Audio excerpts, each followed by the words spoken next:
देनहार कोई और है जो भेजे नित रैन। देनहार कोई और है जो रात दिन सुबह मुझे प्रतिदिन भेज देता है, जिसे मैं दान करता हूँ।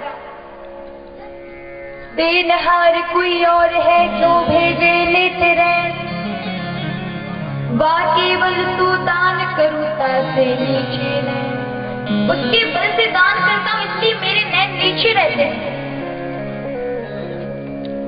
देखो महाराज, कुलवंती नारी भी नवती है, झुकती है। घर में कलेश हो रहा है महाराज, सास रात दिन लड़ रही है, बहू बोलती नहीं जो कुलवंती है।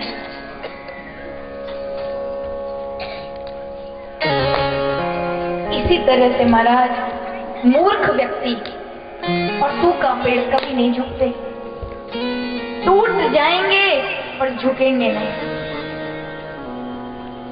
और जो नवता नहीं महाराज, वो कभी ना कभी मरता जरूर है, उसी नम्रता के चक्कर में। इसलिए हमारे जीवन में नम्रता होनी चाहिए, और जिसके अंदर विनय होता है, जिसके अंदर नम्रता होती है, वो सब कुछ पा सकता है। मान लो मेरे अंदर या आपके अंदर ज्ञान का अभिमान हो और सामने वाला ज्ञानी है, आप अभिमानी बने रहे तो आप उससे कुछ प्राप्त नहीं कर सकते। आप नम्रता से उसका समस्त तुम्हारा जीवन का जो ज्ञान है वो ले सकते हैं कि हमें कुछ नहीं आता। ऐसा केवल ज्ञान में ही नहीं, अन्य विषयों में भी धनी के अंदर हमारा नम्रता होनी चाहिए, पैसे वालों के अंदर नम्रता होनी चाहिए। बहुत से हमारे इतने बड़े बड़े पैसे वाले होते हैं, उनके अंदर तनिक सा अभिमान नहीं होता, एक साधारण से दिखते हैं कि लोगों को आश्चर्य होता है जब उनका परिचय कराते हैं, ये वो है महाराज। तो उसके व्यक्तित्व की अलग पहचान होती है। जिनके पास थोड़ा सा धन हो गया महाराज, वो घमंड में महाराज आंखें इधर से उधर दिखा के, या फिर कथा के लिए समय नहीं है। ऐसे लोगों को कौन ज्यादा देर बिठाता है, कोई पूछता तक नहीं, वो अपने घमंड में अपने लिए। पर महाराज हम क्यों करें, हम भक्त हैं, हम वैष्णव, हमें नहीं करना चाहिए। तो महाराज उत्तानपाद जो राजा थे, उनकी दो स्त्रियां थी, एक का नाम सुनीति और एक का नाम सुरुचि। सुनीति महाराज पतिव्रता कुलवंती नारी थी, नीति पर चलने वाली, और सुरुचि महाराज मन की करने वाली। जहां रुचि ठहर गई वो करने वाली। मन ने कहा अब ये खा लो, मन ने कहा ये पहन लो, मन ने कहा यहाँ चले जाओ, बस वो उस पे करने चालू हो गई वही सुरुचि। हम मनुष्यों की भी दो ही पत्नियां होती हैं, मन और बुद्धि। ये बुद्धि है सुनीति और मन है सुरुचि। सुनीति के पुत्र का नाम है ध्रुव, यानी बुद्धि जो करेगी वो अच्छा ही करेगी और सत्य ही करेगी। और सुरुचि का पुत्र है उत्तम, जो करेगी उत्तम होगा पर ज्यादा देर टिकेगा नहीं। आपकी रुचि हुई कि भोजन कर ले, आपने मनपसंद भोजन बनवाया, भोजन करने तक आप बोलोगे ये भोजन बहुत उत्तम है, फिर क्या आप दोबारा मांगोगे नहीं, फिर जरूरत पड़ेगी महाराज, फिर आपको भोजन चाहिए दूसरे दिन या शाम को। उससे आदमी तृप्त नहीं हो सकता। वह उत्तम तो है पर ज्यादा देर टिकेगा नहीं। एक बार छोटा सा बालक ध्रुव अपने पिता के पास जाता है। पिता का मोह सुरुचि के पुत्र उत्तम पर ज्यादा था। जाय उत्तान पादस्य सुरुचि सतोये उत्संगः। सुरुचि पे अत्यधिक प्रेम था, और महाराज जब उस पर अत्यधिक प्रेम था तो उस बालक को अपनी गोदी में बिठाए हुए थे उत्तानपाद। ध्रुव को देखते हुए उसको भी उठाने का कोई प्रयास नहीं किया। क्योंकि सुरुचि वहीं खड़ी थी। और महाराज हमको भी तो कोई बुद्धि की नहीं सुनता, सब मन की सुनते हैं। मन ने जो किया वही करेंगे। मन ने कहा, सुबह बुद्धि कह रही है उठते ही, ब्रह्म मुहूर्त में आप उठे, बुद्धि कह रही है आज तो भगवान का भजन करेंगे 1 घंटे।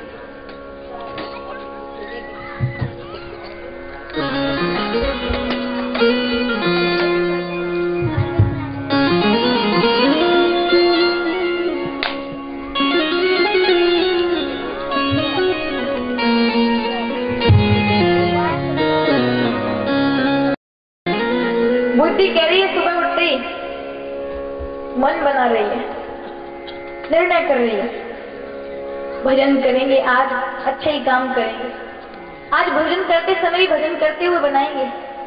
और देखो महाराज, भोजन बनाते समय, भोजन करते समय भगवान का नाम आपके मुख पर होना चाहिए। बहुत सी माताएं क्या करती है, भोजन बनाते समय रसोई बनाएंगी तो महाराज घर का जो लड़ाई झगड़े हैं, आज हमारे उन्होंने क्या कहा, सास ने क्या कहा, कोई चलता रहता है।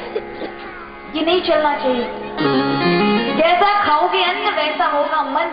आप यदि उसे कलेश में बनाओगे तो वह जितने प्राणी खाएंगे सब कलेशित मन के हो जाएंगे। अरे माताओं के ऊपर होता है भोजन बनाना, क्योंकि गृहस्थ जीवन में अहम भूमिका माताओं की होती है। भोजन बनाते समय महाराज आपके मुख पर भगवान का नाम होना चाहिए। चाहे राम राम बोलो, चाहे राधे श्याम बोलो, चाहे हरे कृष्ण कृष्ण कृष्ण हरे हरे, हरे राम राम राम हरे हरे। आप भजन करोगे तो आप अन्नपूर्णा बन जाओगे। आपके यहाँ जो भी भोजन करेगा वो महाराज बार बार भोजन आपके हाथों से करने का सोचेगा कि बस एक बार इन्हीं के हाथों से हम भोजन करेंगे। वे स्वाद प्रभु डाल देते हैं और जो भी खाएगा उसका मन अत्यधिक शांति बना रहेगा।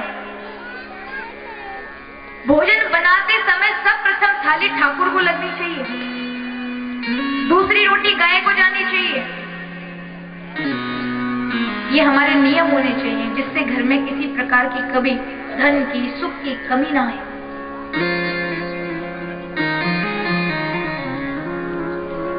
महाराज जी अन्न देवता साक्षात है। हम कोई कल्पना वाली चीज नहीं कि मन ने कहा कि हाँ रसगुल्ले होते होंगे, चित्र में देख लिया बस पेट भर गया। जब तक वो सामने नहीं होंगे, वो साक्षात देवता है। अन्न देवता जिसको हम पाते हैं उसका भी पूजन होना चाहिए महाराज। और उसकी शुद्धिकरण होता है, पहले प्रभु को भोग लगाया और भोग 15 मिनट तक रखा और रखने के बाद अपना दाल में डाल दी, सब्जी में डाल दी, रोटियां बनाई रोटियां में डाल दी। इस तरह से महाप्रसादी तैयार होगी। अब उस प्रसाद को आप अपने बच्चे और पतियों को खिलाओगी तो महाराज वो जैसा अन्न खाएंगे वे महाप्रसाद खाएंगे तो वह कभी क्लेश, क्रोधी, झगड़े करने वाले नहीं रहेंगे, शांत हो जाएंगे, बिल्कुल शांत हो जाएंगे। उनके जीवन में प्रेम होगा, आत्मशुद्धि, सत्व शुद्धि ध्रुवाश्मिति।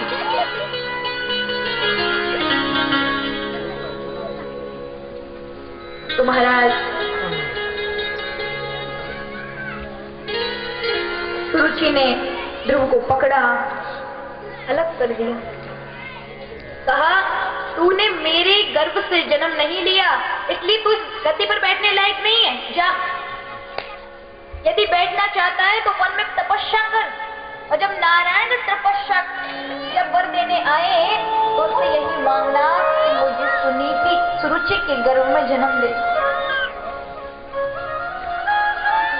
वो चाहती तो यही बोल सकती थी कि तू भगवान की तपस्या कर, भगवान आए तो ध्रुव अपने आप मांग लेते कि मुझे राजपाट चाहिए।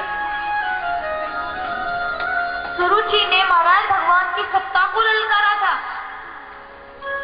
कि भगवान प्रकट हो जाए तो भी इस गति को तुझे नहीं दे सकते, वो तो मैं ही दे सकती हूँ।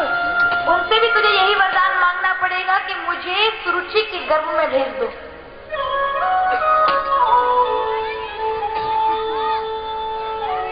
हम कितनी बड़ी बड़ी बातें करते हैं महाराज।